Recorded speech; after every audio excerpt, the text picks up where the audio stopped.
Hello, good morning, dear students. I am with BA Part 3rd, English Literature, Paper 1, and we are here with The Merchant of Venice for the last few days. And we have been doing the important passages from this play, from this comedy, with their reference to the context and explanations. And through this method, I think the story and the play itself will be very much clear to you in detail, and then you will be able to understand not only the play, but you will be able to answer the questions regarding this play which are expected to be asked in your examinations. So let's start. For today we have another extract from this play, and I recite this extract here, and then we will see the context and the explanation of the text. He hath disgraced me and hindered me 500,000, laughed at my losses, mocked at my gains, scorned my nation, thwarted my bargains, cooled my friends, heated my enemies. And what's his reason? I am a Jew. Had not a Jew eyes? Had not Jew hands, organs, dimensions, senses, affections, passions? Fed with the same food, hurt with the same weapons, subject to the same diseases, healed by the same means, warmed and cooled by the same winter and summer, as a Christian is. If you break us, do we not bleed? So, this is the extract for us for today.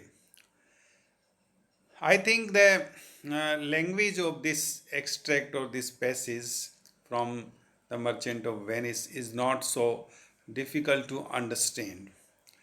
And here, the questions, the passage or the extract or the dialogue is in the question form.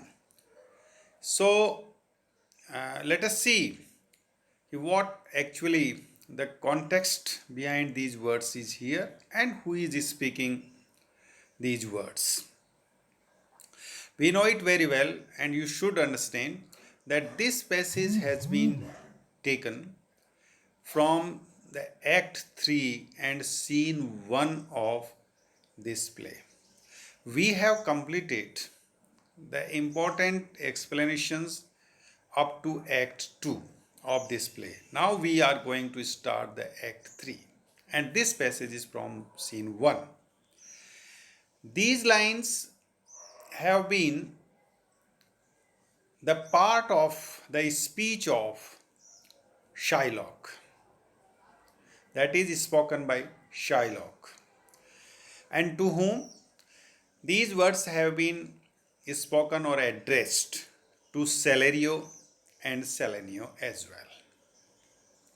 Here the context is that they are talking. Shylock, Selenio, and Salerio. They are talking.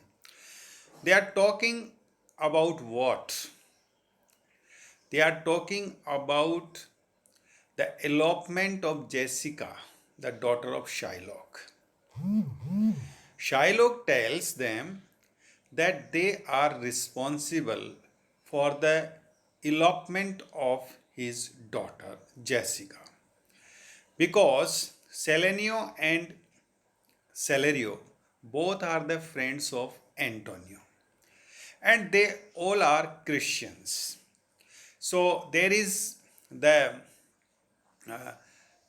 prejudiceness or the hate or the allergy or the jealousy for each other's religion as well as the nation.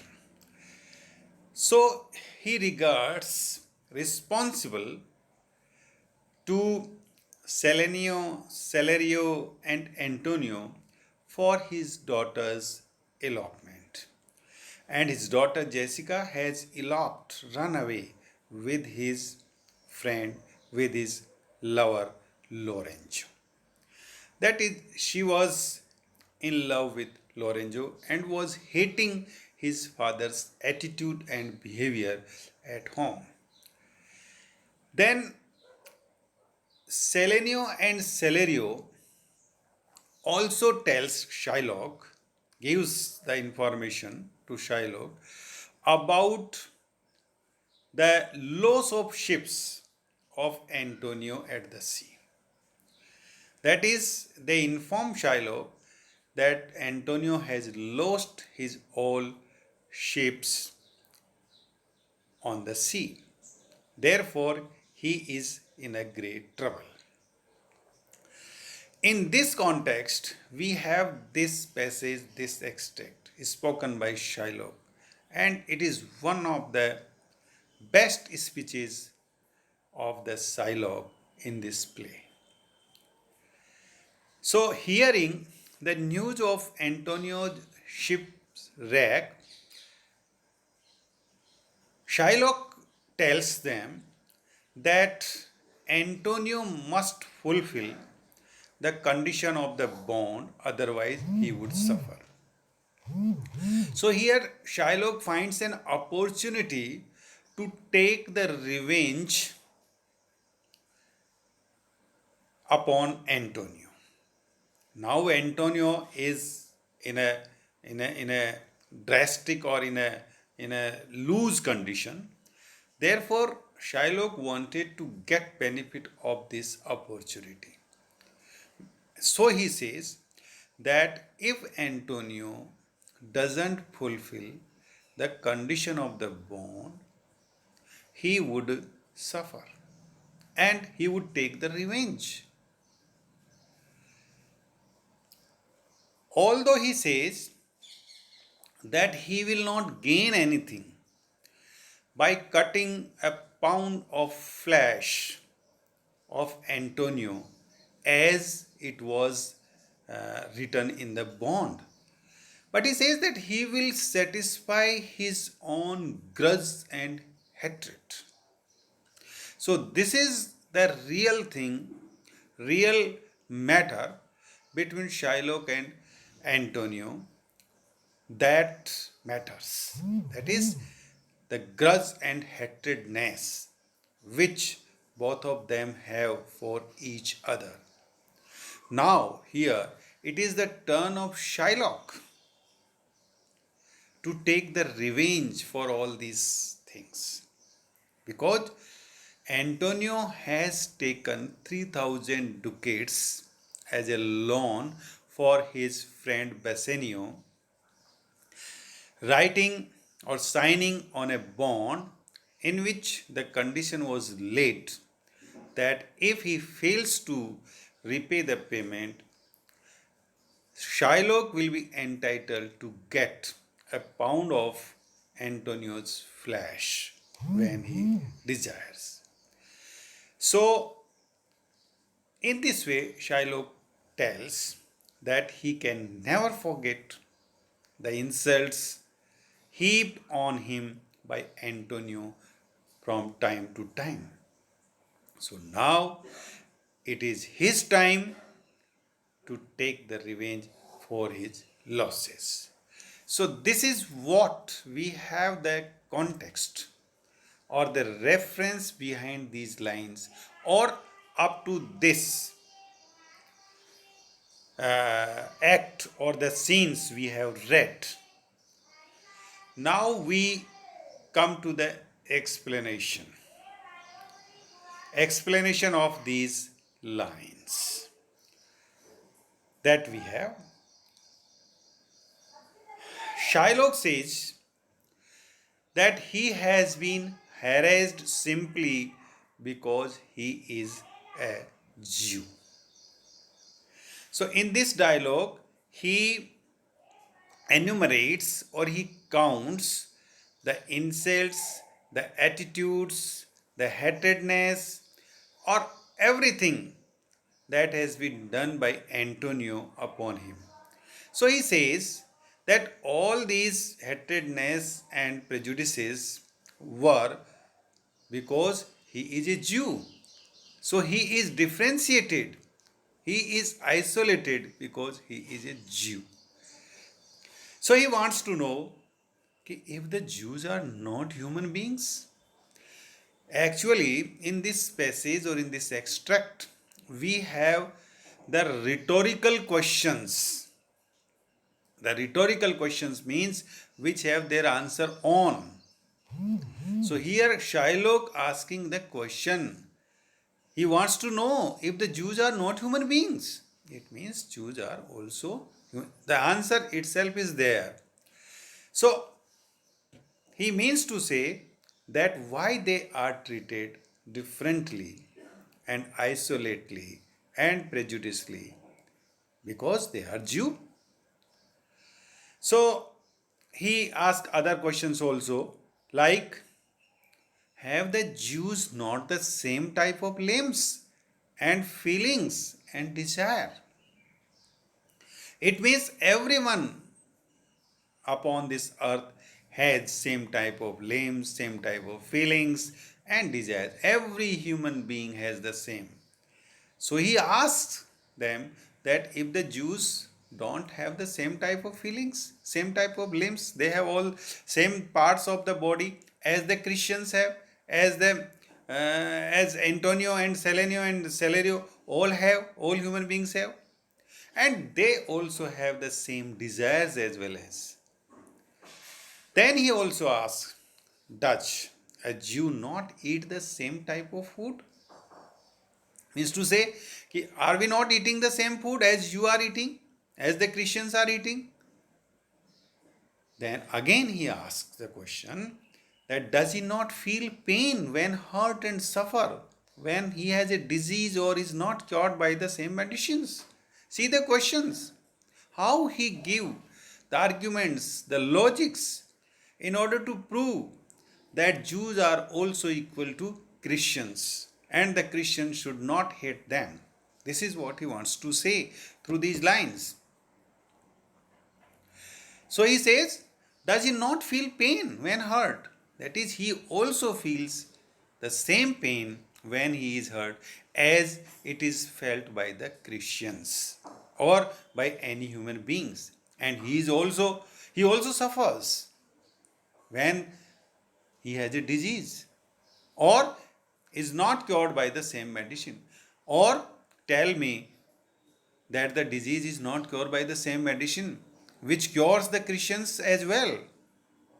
That is, they are equal in every point of view with Christians. He means to say, does he not feel the effect of seasons in the same way as the Christians do? That is, Jews also feel the same effect of seasons, same effect of the weathers. That is, they also feel the cold, they also feel the heat, they also feel the rain in the same way as the Christians do. So it's also very much clear. Then he also puts some questions before Celerio and Selenio, and he means to say that Jews are as much sensitive to physical pain and mental injuries as Christians. That is, they have the same feelings, same sensations, same pain, same mental injuries, and same feelings as the Christians have. When they are hurt, when they get an accident, when they have any physical problem or hurt, they feel the same thing as it is felt by the Christians. So they should be treated equally. Then he says that if you treat them different way or at a different level, it would be unjust and inhuman towards them. That is, the Christians are doing injustice as well as they are inhuman towards the Jews. Whereas every Jews or everyone has the same thing as the Christians have. So why the Christians hate them?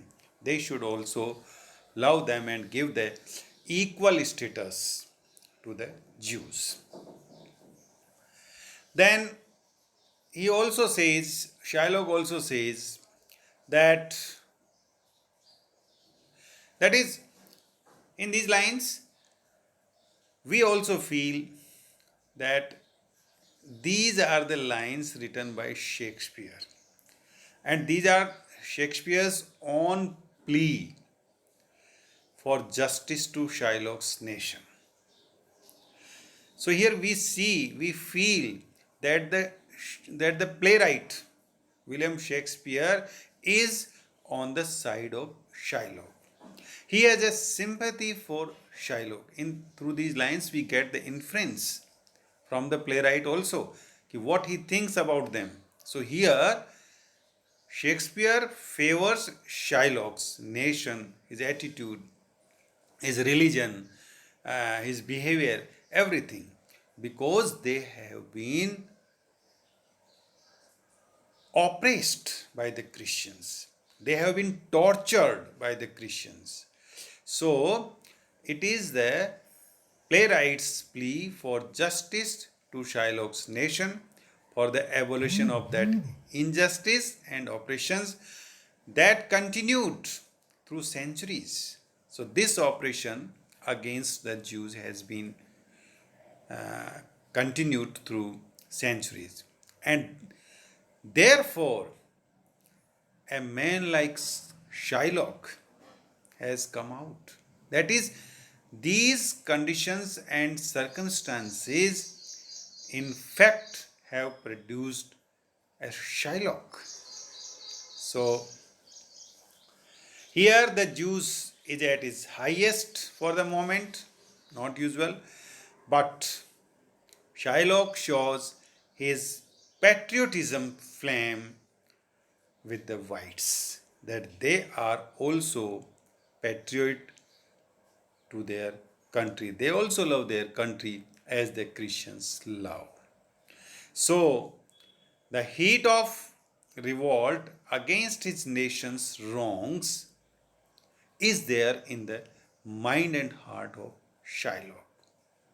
Shylock wants to revolt against the oppressions, against the abuses, against the malpractices, against the hatredness which have been done by the Christians towards them. So, we see that the impression of which the speech makes on the stage is intense, and Selenio and Celerio are listening all these things. We also feel, in fact, that that the speaker is not here Shylock, but it is the Jew of Venice. It is the community of the Jews who is speaking at all about their suffering. So here it is the not it is not the Shylock, but it is the suffering oppressed Israelis or the Jew who is expressing their views or their feelings regarding Christians and themselves. So this was I think the explanation of these lines. And even then, if you don't follow any line, you can ask me on my cell phone whenever you are free. You feel free to ask anytime. So far, the critical note of this passage, if we infer or if we draw, we can say that this speech is one of the finest passages of impassioned prose in all Shakespeare's plays. So This is a beautiful prose in a verse. It seems that as if it is written in a verse because there are the rhetorical questions. And the paragraph, this passage is superb instance of the playwright's skill in oratory. And it is so rhythmical in sound, so keen in argument, and so overwhelming in passion. So far the argument we have seen that how logically Shylock puts his points. And we, the readers, or we, the audience, when we see the play and when we hear this dialogue, we also feel sympathy for Shylock. We also think that Shylock is at the right place, or he is right. He has the right to take the revenge. He has the right to revolt against the Christians because they have destroyed, they have made made dirty their life, and because they have the hatredness. So when you analyze the character of Shylock, this point will be in his favor. This is the dialogue or the speech which gives him the sympathy of the readers and audience. So here we can say that Shylock is is in fact doing the right thing in a right way, or that he has the right to take the revenge. This is all for today's our video lecture. Next time we will meet with another passage from the same play. Till then, thank you very much. Bye bye. See you.